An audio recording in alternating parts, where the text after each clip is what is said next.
To recap, we have read through the plan.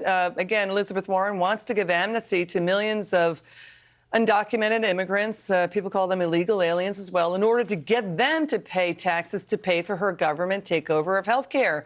This after Warren joined other 20 Democrats and raised her hand to say yes to free health coverage for illegal aliens. Let's bring in the author of The Cure, a blueprint for solving Americans' health care crisis. He's GDP advisor, Seth Denson. Seth, your reaction to this plan?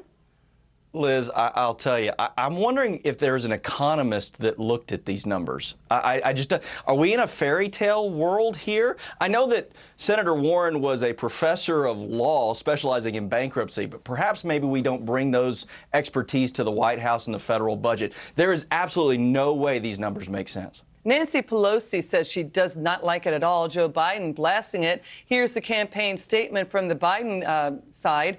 Quote, for months, Elizabeth Warren has refused to say if her health care plan would raise taxes on the middle class, and now we know why.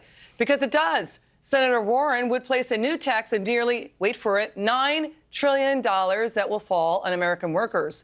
Even though Seth Warren had promised no middle-class tax hikes at the last Democrat debate. Watch this. I will not sign a bill into law that does not lower costs for middle-class families. Your reaction, Seth?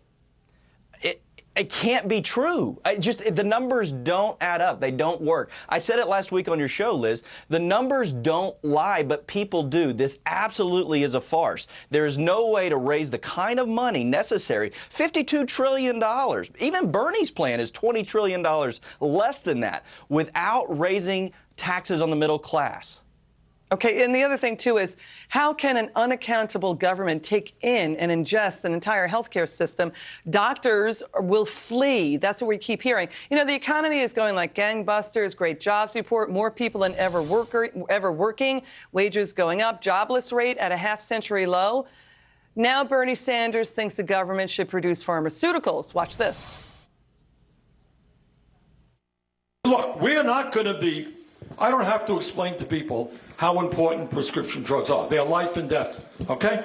So do you think we're going to sit back and allow the pharmaceutical industry to engage in price fixing, holding the American people hostage? Of course we're not going to do that.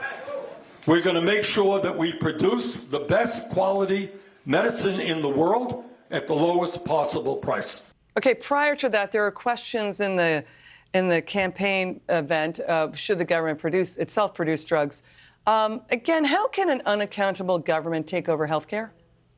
It really can. I mean, even if you're talking about Bernie Sanders' plan to take over the manufacturing of drugs, it takes on average 12 years and $2 billion to bring a new drug to market. The companies that have to invest in that have done so greatly. And it's easy to vilify the pharmaceutical industry, but if you want to do that, maybe when you have a headache tonight, just take 2 Tootsie Rolls and call me in the morning. Tootsie Rolls. You have to have drugs, right?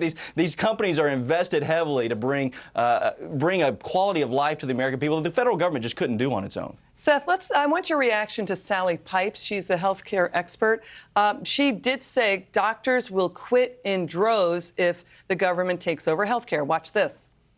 She talks about 2 million jobs being lost, half being administrators in insurance companies, and the other million would be doctors in hospitals. So we're going to have fewer doctors. Where are these people going to work? Some of these people are going to have to get jobs, and the government is going to run our total health care system. That's frightening. It's like, you know, having the DMV, you know, run the health care system. Yeah, 2 million jobs would be lost. I mean, Elizabeth Warren agreed to that number. That's a rounding error in D.C., in the D.C.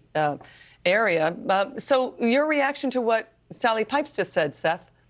Well, she's absolutely right. I mean, listen, doctors got into medicine to treat patients, and they want to do that, but they also want to make a good living, and it costs a fortune to become a doctor in the United States today by the time you get done through school. That's not to mention all the other sides of our economic system. A seventh of the U.S. economy that is our healthcare system. These jobs are gone. They're restructured. And the way that even Elizabeth Warren is structuring to price out this thing at 110% of Medicare, the system collapses at 110% of Medicare reimbursements. It is not sustainable. Seth, great to see you.